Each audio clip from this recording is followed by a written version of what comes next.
देवदत्त द्वारा तीर से घायल किए गए हंस की सहायता की और उसके प्राणों की रक्षा की। शिक्षा एवं विवाह। सिद्धार्थ ने गुरु विश्वामित्र के पास वेद और उपनिषद को तो पढ़ा ही, राजकाज और युद्ध विद्या की भी शिक्षा ली।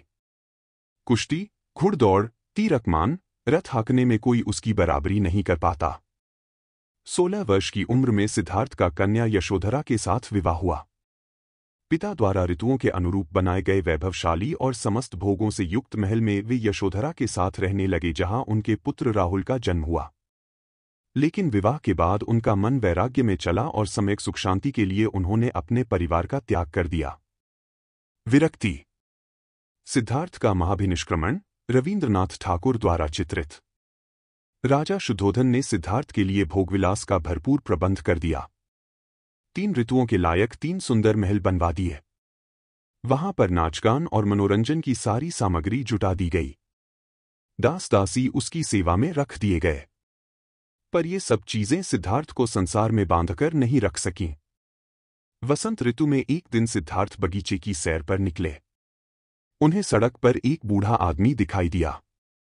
उसके दांत टूट गए थे, बाल पक गए थे, शरीर टेढ़ा हो गया था। हाथ में लाठी पकड़े धीरे धीरे कांपता हुआ वह सड़क पर चल रहा था। दूसरी बार कुमार जब बगीचे की सैर को निकला तो उसकी आंखों के आगे एक रोगी आ गया। उसकी सांस तेजी से चल रही थी। कंधे ढीले पड़ गए थे। बाहें सूख गई थी। पेट फूल गया था। चेहरा पीला पड़ गया था। दूसरे के सहारे वह बड़ी मुश्किल से चल पा रहा था। तीसरी बार सिद्धार्थ को एक अर्थी मिली। 4 आदमी उसे उठाकर लिए जा रहे थे। पीछे पीछे बहुत से लोग थे। कोई रो रहा था, कोई छाती पीट रहा था, कोई अपने बाल नोच रहा था। इन दृश्यों ने सिद्धार्थ को बहुत विचलित किया। उन्होंने सोचा कि धिक्कार है जवानी को जो जीवन को सोख लेती है। धिक्कार है स्वास्थ्य को जो शरीर को नष्ट कर देता है। धिक्कार है जीवन को जो इतनी जल्दी अपना अध्याय पूरा कर देता है। क्या बुढ़ापा, बीमारी और मौत सदा इसी तरह होती रहेगी सौम्य? चौथी बार कुमार बगीचे की सैर को निकला तो उसे एक सन्यासी दिखाई पड़ा। संसार की सारी भावनाओं और कामनाओं से मुक्त प्रसन्नचित्त सन्यासी ने सिद्धार्थ को आकृष्ट किया। महाभिनिष्क्रमण। तपस्या से क्षीण हुआ बुद्ध का शरीर, लाहौर संग्रहालय। सुंदर पत्नी यशोधरा, दुधमुहे राहुल और कपिलवस्तु जैसे राज्य का मोह छोड़कर सिद्धार्थ तपस्या के लिए चल पड़े। वह राजगृह पहुंचे। वहां भिक्षा मांगी।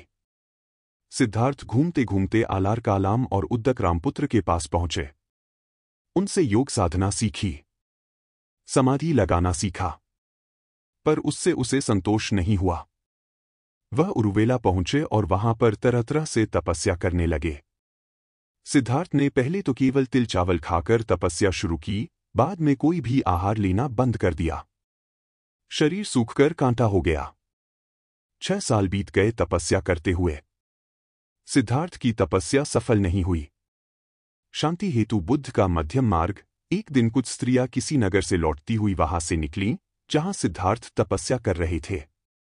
उनका एक गीत सिद्धार्थ के कान में पड़ा, वीणा के तारों को ढीला मत छोड़ो। ढीला छोड़ देने से उनका सुरीला स्वर नहीं निकलेगा। पर तारों को इतना कसो भी मत कि वे टूट जाए। बात सिद्धार्थ को जंच गई। वह मान गए कि नियमित आहार विहार से ही योग सिद्ध होता है। अति किसी बात की अच्छी नहीं। किसी भी प्राप्ति के लिए मध्यम मार्ग ही ठीक होता है और इसके लिए कठोर तपस्या करनी पड़ती है। ज्ञान की प्राप्ति। असुरों के बीच घिरे ध्यान मुद्रा में महात्मा बुद्ध के प्रथम गुरु आलार कलाम थे, जिनसे उन्होंने संन्यास काल में शिक्षा प्राप्त की। 35 वर्ष की आयु में वैशाखी पूर्णिमा के दिन सिद्धार्थ पीपल वृक्ष के नीचे ध्यानस्थ थे। बुद्ध ने बोधगया में निरंजना नदी के तट पर कठोर तपस्या की तथा सुजाता नामक लड़की के हाथों खीर खाकर उपवास तोड़ा। समीपवर्ती गांव की एक स्त्री सुजाता को पुत्र हुआ। वह बेटे के लिए एक पीपल वृक्ष से मन्नत पूरी करने के लिए सोने के थाल में गाय के दूध की खीर भरकर पहुंची। सिद्धार्थ वहां बैठा ध्यान कर रहा था। उसे लगा कि वृक्ष देवता ही मानो पूजा लेने के लिए शरीर धरकर बैठे हैं। सुजाता ने बड़े आदर से सिद्धार्थ को खीर भेंट की और कहा, जैसे मेरी मनोकामना पूरी हुई उसी तरह आपकी भी हो, उसी रात को ध्यान लगाने पर सिद्धार्थ की साधना सफल हुई। उसे सच्चा बोध हुआ। तभी से सिद्धार्थ बुद्ध कहलाए। जिस पीपल वृक्ष के नीचे सिद्धार्थ को बोध मिला वह बोधि वृक्ष कहलाया और गया का समीपवर्ती वह स्थान बोध गया।